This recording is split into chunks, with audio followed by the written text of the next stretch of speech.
సాయి బంధువులందరికీ నమస్సుమాంజలు తెలుపుకుంటూ, అలాగే సేమ్ టైం బాబాను వ్యతిరేకించే వాళ్ళకు కూడా నమస్కారాలు తెలుపుతూ, ఈరోజు ఇక్కడ వేదికను ఏర్పాటు చేసుకున్న ముఖ్య కారణం,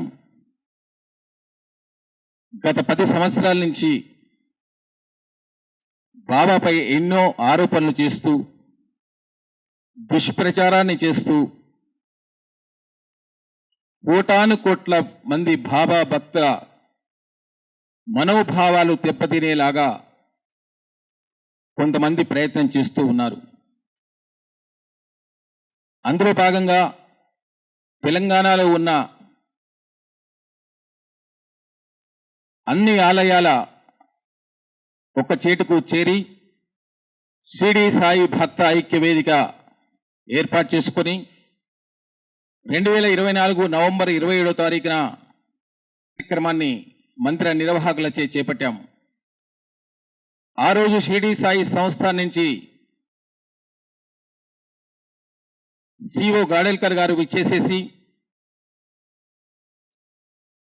అన్ని విషయాలపై ప్రూఫ్లతో సహా ఆ రోజు కొట్టిపరేశారు.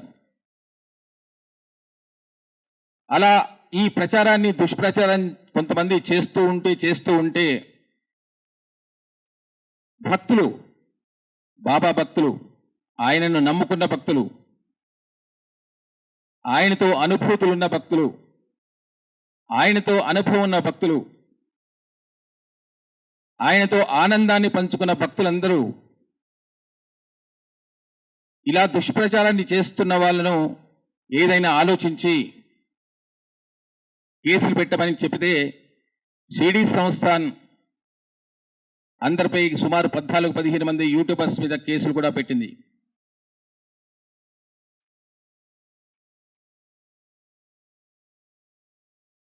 తర్వాత ఇంకా ఈ దుష్ప్రచారాన్ని చేస్తూ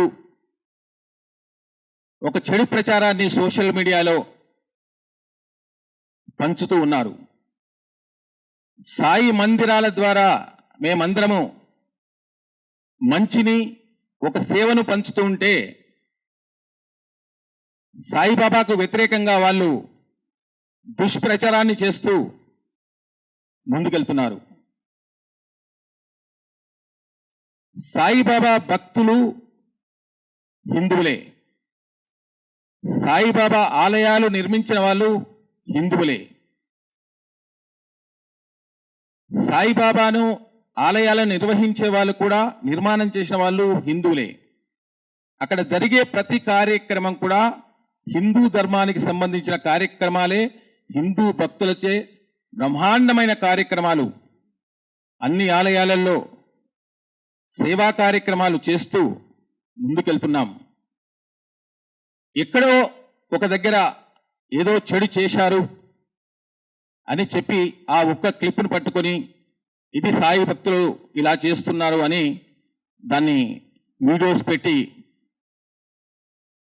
ప్రచారం చేస్తున్నారు. సాయిని వ్యతిరేకించే అందరికీ కూడా నేనొకటే ఈరోజు ప్రెస్ మీట్ ద్వారా అందరికీ చెప్పే విషయం ఒకటే, బాబా ఆలయాలు హిందూ ఆలయాలే, బాబా భక్తులు హిందువులే. బాబా ఆలయాలలో ఏదైనా తప్పు జరిగితే మీరు హిందూ ధర్మాన్ని కాపాడుతారంటున్నారు కదా, హిందూ ధర్మాన్ని కాపాడే వాళ్ళైతే హిందువులైన సాయి భక్తులను విడదీసే ప్రయత్నం చేయకండి. మీరు ఏ సలహా చెప్పినా, బాబా ఆలయాలలో ఏదైనా తప్పు జరిగిందనుకోండి, మీరు తప్పకుండా మాకు చెప్పండి, మేము సరిదిద్దుకుంటాం.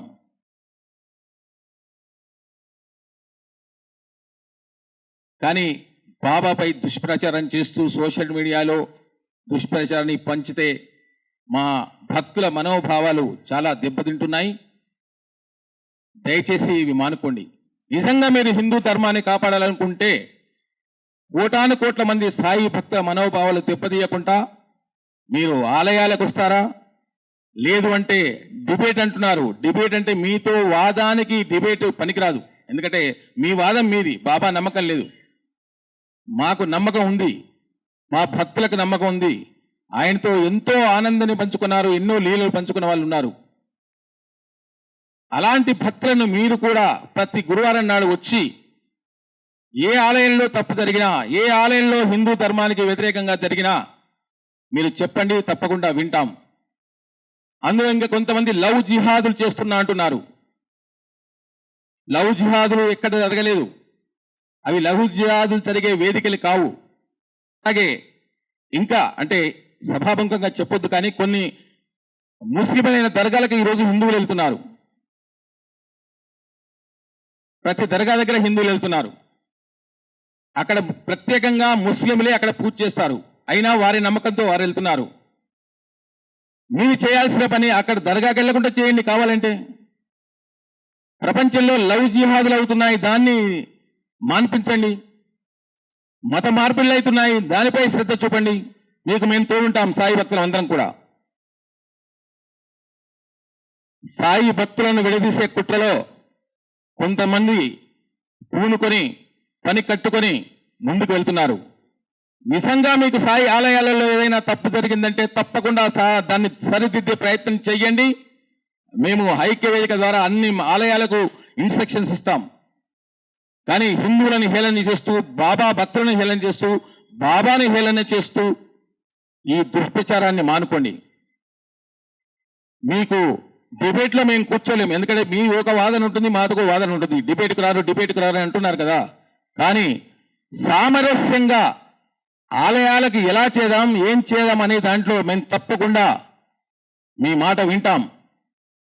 మీరు దాన్ని ఆలోచించండి. అలాగే సాయి మందిరాలు నిర్వాహకులు ఎండోమెంటులో లేవు అంటున్నారు. ఎండోమెంటులో ఉన్న ఆలయాలని విముక్తి చేయాలని మనం ఉద్యమం చేస్తున్నాం. ఇప్పుడు మళ్ళీ సాయి ఆలయాలను ఎండోమెంట్లే కలిపితే కనీసం అక్కడ అన్నప్రసాదం కూడా భక్తులకు అందివ్వలేరు. అది సత్యం. కాబట్టి ఇవన్నీ ఎన్నో దుష్ప్రచారాలు, అవాస్తవాలు తీసుకుంటూ దాన్ని నిజం చేసే ప్రయత్నంలో చాలా మంది పంచుకుంటున్నారు. అలాగే ప్రతి ఆలయంలో కూడా చక్కగా హిందూ పూజలే జరుగుతాయి. ఈ వేదం శాస్త్రం ఒకటి ఎండు లేదు. ఎవరి నమ్మకం వారిది, ఎవరి శ్రద్ధ వారిది.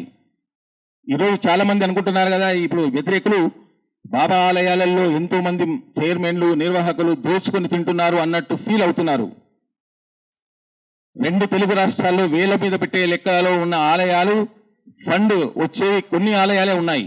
మిగతా ఆలయాలన్నీ కూడా ఎంతో కష్టపడి, ఎంతో ఇష్టపడి ప్రతి నెల సేవ చేస్తూ, అన్నప్రసాదాలు అందిస్తూ, కష్టపడుతూ, ఎన్ని కష్టాలున్నా కానీ బాబా నువ్వు మాకిచ్చిన సేవ మేము పరిపూర్ణంగా చేస్తున్నామనే సంతృప్తితో మేము ముందుకెళ్తున్నాం. మీరు అనుకున్నట్టుగా ఏ సాయినాథుడి ఆలయంలో లెక్కలు కానీ ఏవి కానీ అబద్ధం ఉండవు. సత్యవంతంగా ఆలయాలు నిర్మించి నిర్వహిస్తూ సాయి భక్తుల ఆనందాలకు, సాయి భక్తులు అక్కడికి వచ్చి కోరుకొని కోరికలు తీరినంటే ఆ ఆనందాన్ని మేము స్వీకరిస్తూ ఆ తృప్తితో సేవ చేస్తున్నాం. మళ్ళీ ఇంకొకసారి మీరు ఏదైనా సాయి ఆలయాలలో వచ్చి తప్పు జరిగితే తప్పకుండా చెప్పండి, దాన్ని సరిదిద్దుకునే ప్రయత్నం చేస్తాం. కానీ ఇంతకంటే ఎక్కువ మళ్ళీ రేపటి నుంచి మీరు ఇంకా దుష్ప్రచారం చేస్తే మీరు తప్పకుండా హిందూ ధర్మాన్ని విడదీసే కుట్రలోనే మీరు చేస్తున్న ప్రయత్నం అని మేము ఇంకా ముందుకెళ్తాం. అదొకటి గమనించుకోండి. మీకు సాయి భక్తుల ద్వారా మీకు ఏం కావాలన్నా మేము సరిదిద్దుకుంటాం. సుమారు 2 తెలుగు రాష్ట్రాల్లో 3 కోట్ల 4 కోట్ల మంది సాయి భక్తులు ఉన్నారు. ఈరోజు శైవులకు పడదు, వైష్ణవులకు శైవులకు పడదు. కానీ సాయి భక్తుడు అంటే అటు వైష్ణవుడు ఇటు శైవులు ఇద్దరు కలిసి కూడా సాయి భక్తుడిగా మారారు. అది గుర్తుంచుకోండి.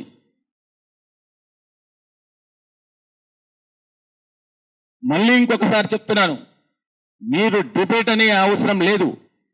మీరు నిజంగా సాయి భక్తులు, హిందువులైన సాయి భక్తులను విడదీయకుండా ఉండాలి అంటే, హిందూ ధర్మం ముందుకెళ్లాలంటే, హిందూ సమాజం ఏకత్వంగా ఉండాలి అంటే, సమైక్యంగా ఉండాలి అంటే మీ సలహాలు మాకు ఇవ్వండి. ఎందుకంటే మీరందరూ కూడా హిందూ ధర్మం కోసం చాలా పోరాడుతున్నారు. హిందూ ధర్మం పోరాడే పనులు చాలా ఉన్నాయి. చెప్పాను కదా, గోమాతను రక్షించవచ్చు, ఇంకా చాలా ఉన్నాయి. అవన్నీ కూడా మేము తోడుంటాం మీ ఎంబడి.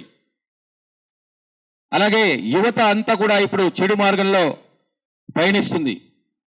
అటువంటి యువత కూడా ఎన్నో సాయి మందిరాలలో ఒక పర్సనాలిటీ డెవలప్మెంట్ కోర్స్ పెడుతున్నారు, ప్రవచనాలు పెడుతున్నారు. రాబోయే రోజుల్లో కూడా సాయి మందిరాలే యువతకు ఒక దిక్సూచిగా మారనున్నాయి. ఇది సత్యం సత్యం సత్యం. ప్రతి ఆదివారం నాడు సాయి మందిరాలలో పర్సనాలిటీ డెవలప్మెంట్ కోర్స్ చేసి యువతను పిలిచి అక్కడ మోటివేషన్ చేసే ప్రయత్నాలు కూడా మేము ముందుకెళ్తున్నాం. మీరు కూడా మాతో సహకరిస్తే మీకు కూడా మేము తోడుగా ఉంటాం. హిందూ ధర్మాన్ని కాపాడదాం. ఒక పర్సనాలిటీ డెవలప్మెంట్ కోర్స్ పెడుతున్నారు, ప్రవచనాలు పెడుతున్నారు. రాబోయే రోజుల్లో కూడా సాయి మందిరాలే యువతకు ఒక దిక్సూచిగా మారనున్నాయి. ఇది సత్యం సత్యం సత్యం. ప్రతి ఆదివారం నాడు సాయి మందిరాలలో పర్సనాలిటీ డెవలప్మెంట్ కోర్స్ చేసి యువతను పిలిచి అక్కడ మోటివేషన్ చేసే ప్రయత్నాలు కూడా మేము ముందుకెళ్తున్నాం. మీరు కూడా మాతో సహకరిస్తే మీకు కూడా మేము తోడుగా ఉంటాం. హిందూ ధర్మాన్ని కాపాడదాం. సాయి భక్తులందరూ కూడా, సాయి వ్యతిరేకులంతా కూడా ఈ మీడియా ద్వారా ఏమంది సందేశాన్ని ఇస్తున్నారనేది చూస్తున్నారు. ఆయన దేవుడు కాడు అంటున్న వారికి ఇవే ప్రశ్నలు. సాయిబాబా మీకు చేసిన ద్రోహం ఏమిటి? ఆయన ఆఫ్ఘనిస్తాన్ నుంచి వచ్చాడని ఆధారాలు చూపగలరా? ఝాన్సీ లక్ష్మీబాయి వెన్నుపోటు అని చెప్పిన కథను నిరూపించగలరా? షిరిడీ సంస్థాన్ మక్కా మదీనాలకు ఇస్లాం మతానికి డబ్బులు ఇస్తుందని నిరూపిస్తారా? అయోధ్య రామ మందిరానికి విరాళాలు ఇచ్చిన ఆలయాల జాబితా కూడా మాకు చూపించగలరు? సచ్చరిత్రలో అసలు హిందూ సంప్రదాయాలే మీకు కనిపించలేదా? సమాధి అంటున్నారు కదా, మరి మీరు వేరే ఏ సమాధిని దర్శించలేదా? వేదాలు సనాతన ధర్మం అని అంటున్నారు కదా, ఇప్పుడు మన జీవన శైలి అంతా వేదాల్లో చెప్పినట్టుగా సనాతన ధర్మం ప్రకారంగా ఉందా? ఇంత ఆధునిక జీవనంలో వేదాల్లో ఉందా అని అడగడం తప్పు. రేపొద్దున గ్రామ దేవతలు, కులదేవతలు వేదాల్లో లేరు, వాళ్ళని ఆరాధించడం మహాపాపం అని కొత్త వాదనను కూడా తీసుకొస్తారు ఇలాంటి వాళ్ళు. అప్పుడు మీరు ఒప్పుకుంటారా? పూజలు, పునస్కారాలు, యజ్ఞాలు, యాగాలు ఇవేవీ అక్కర్లేదు, నన్ను నమ్మండి చాలు అని చెప్పిన సాయిబాబా ఈరోజు అందరికీ దయ్యం అయ్యాడా? ఇలాంటి క్వశ్చన్లు వాళ్ళు వేస్తున్నారు. అన్నిటికీ కూడా రాబోయే రోజుల్లో సమాధానాలు చెప్తాము. ఇందులో వేది కూడా వాళ్ళు సరి అయిన సమాధానాలు చెప్పలేరు. అలాంటి లలిత్ గారు ఇంకోటి కూడా నిన్న చెప్పారు, సాయిబాబా వ్యతిరేకించే శక్తుల్లో ఒకరైన లలిత్ కుమార్ ఏం మాట్లాడుతున్నారో నిన్ననే ప్రకాష్ రాజ్ ఒక దాంట్లో ఇంటర్వ్యూలో మాట్లాడారు. ఏం మాట్లాడారో విందాం ఒక్కసారి. గ్రంథంలో లేని మాటలను ఉన్న వాటిని వక్రీకరించి చెప్తే మేమైనా నేరం చేసిన వాళ్ళమే. అలాగే నాకు బైబిల్ నచ్చదు, ఖురాన్ నచ్చదు, అంత మాత్రం నేను వాటిని తగలబెట్టట్లేదు కదా. అలాగే నా గ్రంథాలు కూడా నచ్చకపోతే నీకు ఈ మతాన్ని విడిచి ఇంకో మతాన్ని స్వీకరించే స్వేచ్ఛ ఉంది తప్ప ఈ మతాన్ని, మత గ్రంథాలని, మతంలో తగలబెట్టే అధికారం ఎవరికి లేదు. వ్యతిరేకించవచ్చు. వ్యతిరేకించటువంటి ఏంటి? నాకు నచ్చలేదు, నేను దూరంగా ఉంటున్నాను, అంతవరకే. నాకు నచ్చలేదు కాబట్టి వాడు ఇట్లాంటోడు అట్లాంటోడు అని ఇంకొక వ్యక్తి గురించో ఇంకో దేవుడి గురించో మాట్లాడటం కరెక్ట్ కాదు. ఇదే గుర్తుపెట్టి. మతంలో సంస్కరణ వాదాల గురించి ఏం చెప్పారు? ఇప్పుడు నీకు ఇష్టం లేకపోతే ఊరుకోవాలి, కానీ ఆ దేవుడిని తిట్టడం, ఈ దేవుడిని తిట్టడం అది ధర్మం కాదు అనేది నిన్న జస్ట్ 2 days కింద చెప్పాడు. అందుకే మీకు అందరికీ ఒకటే విన్నపం, మీకు నచ్చితే బాబాను వేడుకోండి, నచ్చకపోతే ఊరుకోండి. లేదు ఇంకా మేమైనా తప్పులు చేస్తే, ఇంతకుముందే చెప్పాను మళ్ళీ చెప్తున్నాను, హిందూ ధర్మాన్ని విడతీయాలనే ఆలోచన మీకు లేకపోతే, హిందూ ధర్మంలోనే అందరం కలిపి ఉండాలనుకుంటే మీరు చక్కగా మాకు మంచి సలహాలు ఇచ్చి ఆలయాలనే వేదికలా చేసుకొని మీరందరూ కూడా ప్రతి గురువారం నాడు వచ్చి అక్కడ ప్రవచనాలు చెప్పండి, మేము అన్ని అరేంజ్ చేస్తాం. ఇది ఫైనల్ మెసేజ్ ఇచ్చుకుంటూ, అలాగే ఇప్పుడు ఫైనల్గా మన సాయి గారు, ఐక్యవేదిక సెక్రటరీ గారు,